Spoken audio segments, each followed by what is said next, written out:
This is Mercy Volmawi. She is a 5th grade student at Pleasant Grove. She's just not your ordinary student.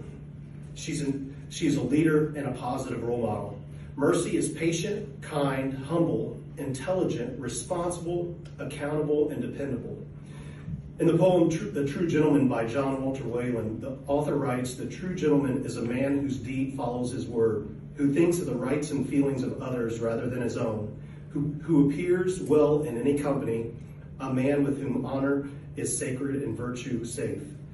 Before everyone here tonight, I'd like to deem Mercy the true gentlewoman, as she demonstrates all these wonderful characteristics with everyone in our school and our community. Thank you, Mercy, for your leadership, your commendable character at Pleasant Grove. Please join me in recognizing Mercy.